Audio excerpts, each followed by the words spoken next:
Welcome to Franchising Stronger Together. I'm your host, Red Boswell, president of the International Franchise Professionals Group, IFPG. We're here today to talk everything franchising, and we've got a great, very special guest, a leader in franchising, Mr. Charles Internicola. Charles is a partner, but also founder, obviously, with his namesake, Internicola Law Firm. Charles, thanks so much for joining us today. Greg, good to talk. Buddy, you are one busy dude. I have been trying to get you on here for a while, and I appreciate your time today. Love to get your insights on what's happening in the world of franchising, and as we get out of this crisis into a new world, I'm looking forward to hearing how you and your many clients have been impacted and are moving forward. But at first, as always, I want to make sure you, living right there in the epicenter of what we've been going through, how are you and the family holding up? Yeah, no, we're good. And, very grateful, right? So yeah, family's good. Everyone's good.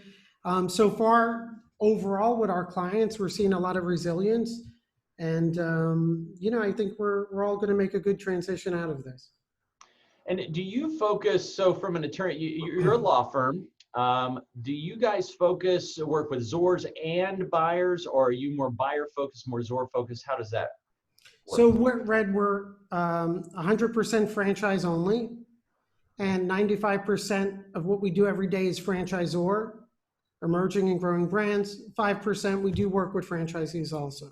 So franchise buyers needing you Yep. to review. Gotcha. Okay. And you work with a bunch of ZORs. So have you seen, let's talk legal. Are you seeing anything new legal arise during the crisis and as we get out of the crisis? Well, I mean, aside from franchisee relationship issues, I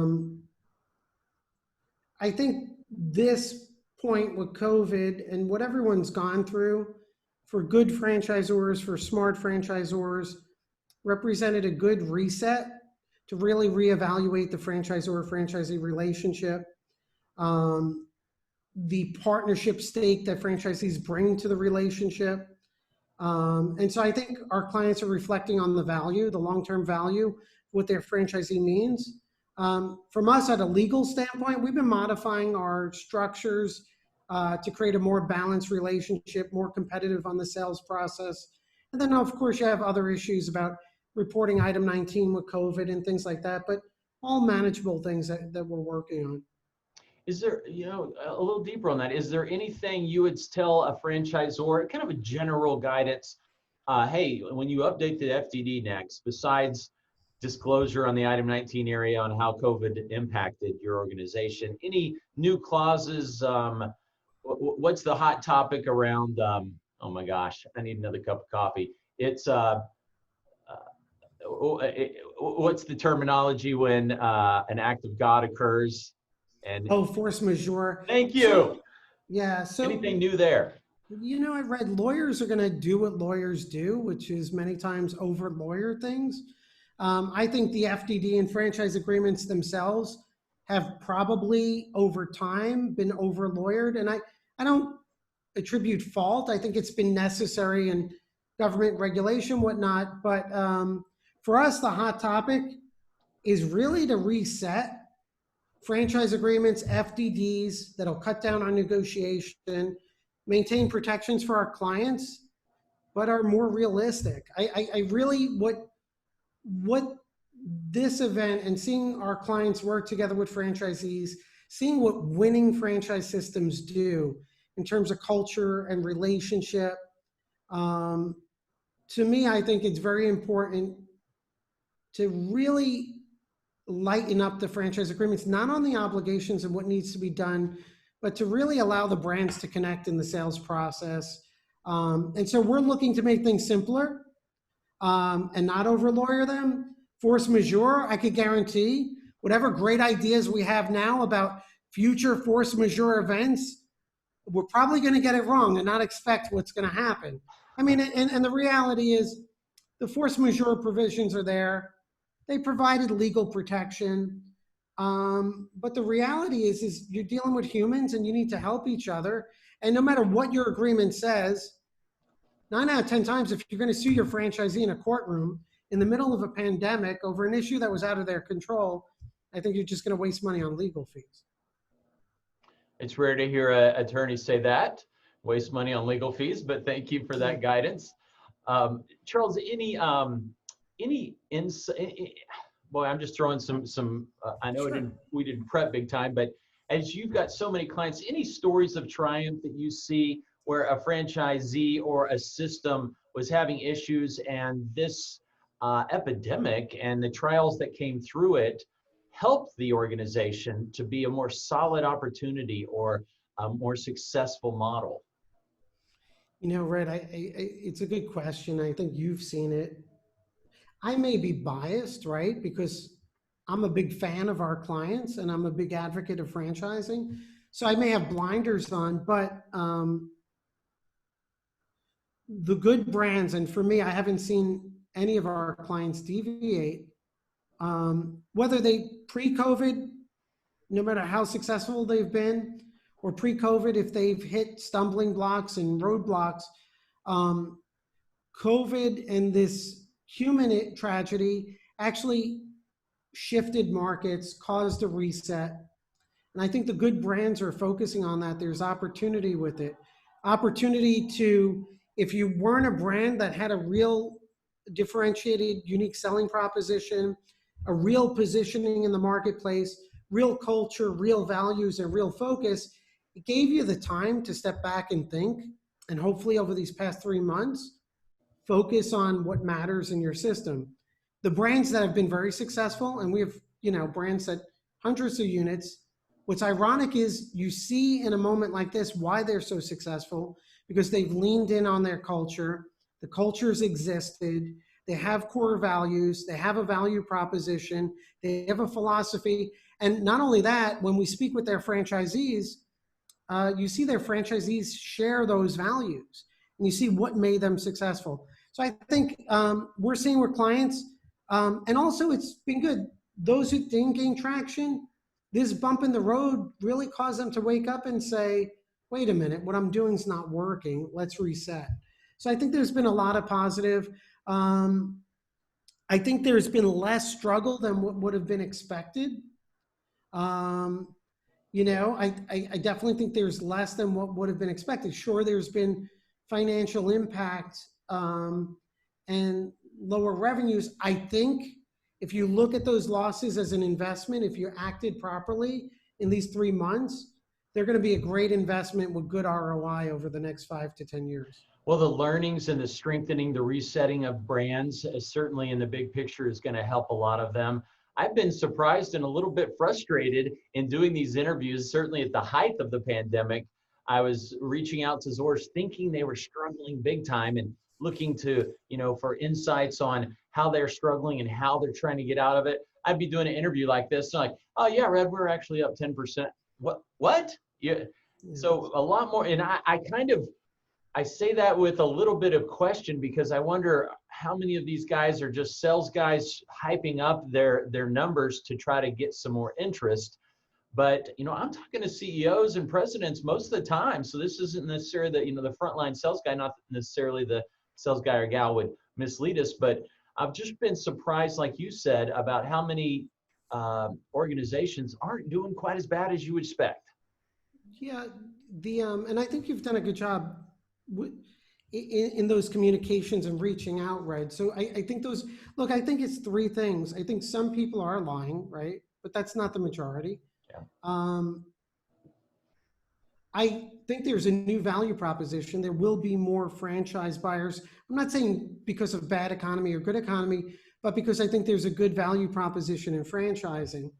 I also think it's another factor. I think certain brands that have not reacted well, that still may be selling, are basically could become walking zombies, and the impact is 6 months away to 12 months.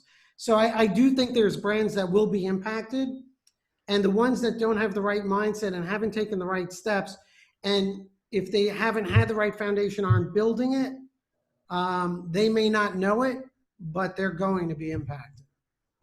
And they're trying to deny it, or they're hiding it from us, but they can't hide it. Or they don't know, Red. I mean, I do believe brands don't realize, I mean, just like they could be walking zombies. There's some brands that don't realize they're in trouble. Because I will say, The brands that reset or recommitted to what works 6, 12, 24 months from now are going to be the franchise leaders. Yeah.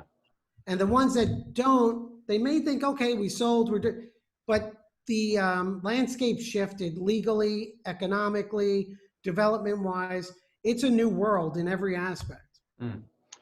Well, speaking of new world, you and your team did an amazing job throughout this of just, kind of trying to do what, I think I'm doing a lot of what you were doing and vice versa, giving back to the community. You were having webinars left and right and giving and giving.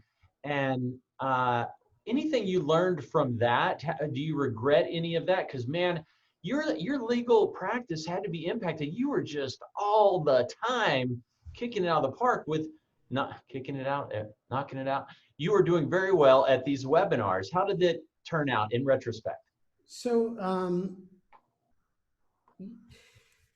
when this happened, we've had team meetings, and my staff and my team,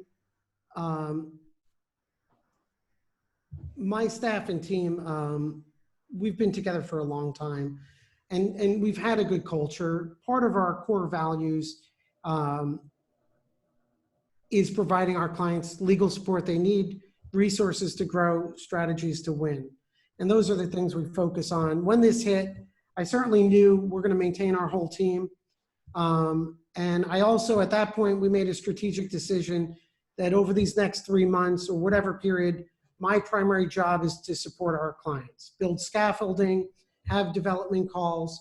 And so the webinars and the development conferences all came about from how could we help them on the recovery, help them reset. And so, for me, I have to say from a selfish standpoint, Red, it was an amazing experience. It kept me focused. It gave me purpose, and it felt good to feel like we're giving to our clients.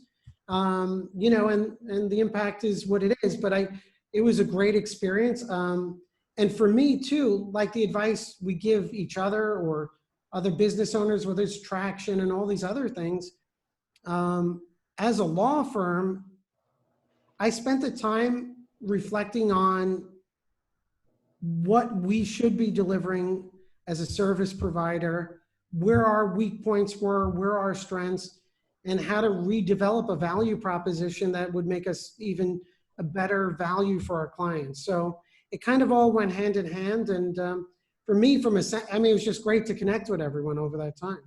Yeah. You were on one of our first webinars, and I think it was like probably the first one as COVID hit, and no one really knew what was ahead of us. That was a surreal time, boy. It seems like years ago. It's just a couple months. Wow. So it is so neat to see when you put your priorities on what matters. So if you're a resort, it's taking care of your people. When you're a supplier to the industry like you and I, it's taking care of your clients. Yeah. Forget the whole development side of your business. Now you got to take care of the clients like never before. And when you do that, boy, all of a sudden, not only are your current clients so much more loyal and appreciative of you sacrificing for them, but karma takes care of it in a good way. Suddenly, new clients start coming out of the woodwork. Suddenly, folks that you hadn't talked to in years come back to you and say, boy, I want to be with you. It's been really neat and heartwarming to see that occur over and over through this process when you're not even trying to get new clients. Yeah, right. I agree. And really, when you think about what's at the heart of all this, especially when something like COVID happens, and whatever it is, but it's a great pause to reflect on life, right? What's important, family and your team and your clients. And you reach a point too where I want to be happy every day, and I want to have happy relationships with our clients. And, I want them to succeed. We measure our wins through them, right? And so it's been great. Everyone's been great. I have to say the industry has been amazing. Leadership in the industry is amazing. You guys and IFA, throughout the whole industry, on a personal level, it's been a great experience connecting with everyone. So that I'm grateful for. Yeah. It is. It really is. Through trials in life, trials in a family, trials in a business, you can it either tears you apart or brings you closer together. And franchising, we've seen come together like never before. Not that it's ever not been together, but when Don and I, I guess 3 months ago, were working on a plan, a hashtag for this, Franchising Stronger Together just kind of popped in my head. And boy, now it's become the title of this whole series, because not only through the COVID-19 crisis, but we see this for years to come being a platform for helping the franchise community get better and to grow stronger by sharing best practices like we always have done. And you are certainly a leader in sharing those best practices through this. And you have a mastermind that I joined recently.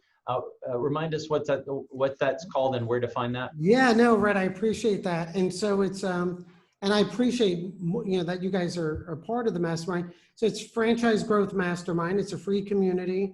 It's on Facebook. So, check out the Franchise Growth Mastermind. And I think we're close to 800 members in that group. And it's franchisors, small startup to largest brands. So it's been nice to see that community come together. Yeah, another community. I'm part of a franchise supplier happy hour on Zoom. We meet once a week, and it started out just fun, happy hour type thing. And it's really developed into a similar kind of mastermind of the supplier industry, because I didn't realize this. It didn't hit me in this way, but last week everybody was like, guys, nobody's traveling. The events are getting canceled left and right. Now, this fall does look to be pretty packed still, but not as packed as it was at one point. And so they were all of us on this, probably 30 plus of us, going, where are we getting new business? We get our new business from events. How are we going to get new business? So it was neat to see competitors and folks that are in the industry, all in the supplier world, going, let's talk about it. Let's figure it out. What's the new normal for us in the midterm to get those new relationships built, since we can't do it through in-person events in the short term and midterm. And so it's been fun to see, and no doubt those same conversations are happening on the Franchise Growth Mastermind. It lives on Facebook. Is that right? Yeah, it's a free open community on Facebook. Yep. Love it. So Charles, you and Brian, Brian's probably not at your home office, but you and Brian working together, supporting franchisors. Loved working with Brian, by the way. Talk to him often. Any other insights, suggestions, maybe predictions, if you have any, for the franchise community out there, the franchisors listening today? Well, I mean, for the franchisors, and by the way, Brian's a great guy. I mean, Brian and I working together, my partner, many, 20 years plus, right? Seriously? And the good thing about Brian, yeah. So Brian and I working together since before Brian graduated from law school, right? And the good thing with Brian is, if you meet me and you meet Brian, you're going to like Brian a lot better, right? So. Well, Brian looks about 28 years old. He's got that baby face going. Maybe he's got all his hair still. Yeah. So, but I mean, Red, I think it comes back to the basics, right? If you're a brand, startup, emerging, growth cycle, everything's going to come down to your validation and unit economics, right? So focus on that. On the legal end, focus on supporting that, telling compelling item 19s, really staying on that. But again, it's going to, and it's not easy, unit economics validation, but that drives everything. So, for our brands, for our clients, through our mastermind events, and we've, development support, which again, has just been scaffolding. We've been focusing on really those things that'll help support unit economics, validation, and I think that wins the day long term. I was at an IFA, many IFAs, and I remember sitting at a round table, and I forget what the topic was, business roundtables that we all go to, and someone asked a serious question, and the answer was unit economics, and you saw half the table roll their eyes and go, oh, that's the answer to everything. It's like, can we hear some other answer? I'm tired of that one. Yeah, no, that's the truth. And unit economics gives you good validations, because you got to have validations too, but really unit economics is what it's all about. It is. And seeing brands connect the dots, right? So how do you get, so what are the more intangibles to get to those unit economics? And that starts with leadership team, core values, consumer value, franchisee value, how they all live together. You know, many people think it's superficial, or I'll focus on that later, but you know, time and again, when you interview and speak with successful brands, successful leaders, it starts with those values and culture. You can't get around it, right? So you know, so the non-unit economic answer, which is really just another unit economic answer, is culture is critical, but you know, it's because of its influence on unit economics. Amen. Communicating it all together, communicating the culture before they come on board, and then infusing the culture in them even more so once they're on board. Well, Charles Internicola, partner at Internicola Law Firm, we appreciate you, my friend. Excited about the future together, working, building up this great industry we call franchising. Thank you again, Charles, for joining us on Franchising Stronger Together. Thank you, Brent.